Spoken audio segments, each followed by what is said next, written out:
Maylene, look at that girl. Parang siyang sampayan sa damit niya. Ew. Itong naka-blue. Pinatong na Gina Claude. Kinuha sa kortina. Nakakaloka to si ate. Ay, naku. Anak, Pa, mukhang nag-enjoy ka sa party, ha? syempre may bago na po akong kaibigan eh. Si Britney. Yung anak po ni Tita Raquel. I Hello see. po. Hello. Napansin niyo ba kung nasan si Catherine? Hindi po eh. Hayaan niyo na yung daddy. Baka hindi siya interesadong pumunta dito. Sige, ha? Check ko muna, ha? Daddy, huwag mo na siyang hanapin. Dito ka na lang. You know what, Maylene? Marami akong kilalang cute guys doon sa subdivision namin. Kailangan Talaga? pumunta tayo doon. Tapos ipapakilala kita sa kanila, syempre. Mabait ba yun? Syempre naman, cute nga eh. Hindi lang sila cute. Bait pa talaga. And rich. Close kayo. Yes. Dapat maging close din kami. Oo naman. Kailangan pahalala kita doon, no? Saan pupunta si daddy?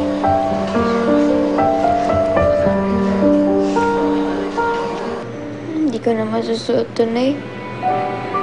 Wala. Hayaan mo na, anak, eh. Baka naman talaga hindi ka dapat pumunta rin sa party na yun. Di ba? Hayaan mo na lang. Nangihinayang po kasi ako eh. Nag-abala si Sir Ferdinand para ibili ako ng gown tapos hindi ko lang din maisusuot.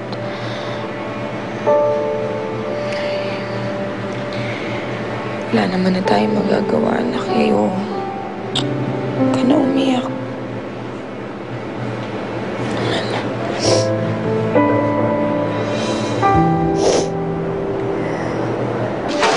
Excuse me lang po ah.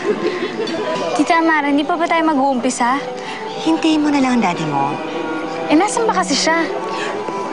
Umuwi lang saglit sa bahay. Bad trip naman oh.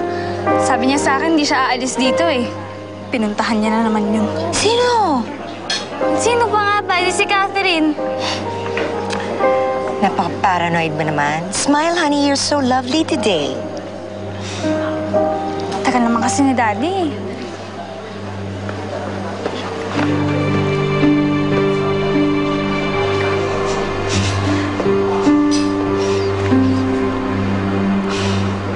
Anak, halika na, matulog na tayo. Kapit na natin to. Sayang talaga na eh. Ngayon lang sana ako makakasuot ng ganito eh. Sino kaya gumawa nito sa gown ko? Wala naman na tayo talagang magagawa, eh. Sira na, anak. Huwag mo na isipin. Pahinga na lang tayo. Huwag mo nang titigan. Lalo lang sasama ang loob mo niya. Ka na.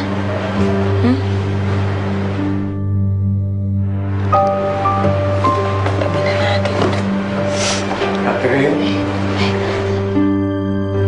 Oh.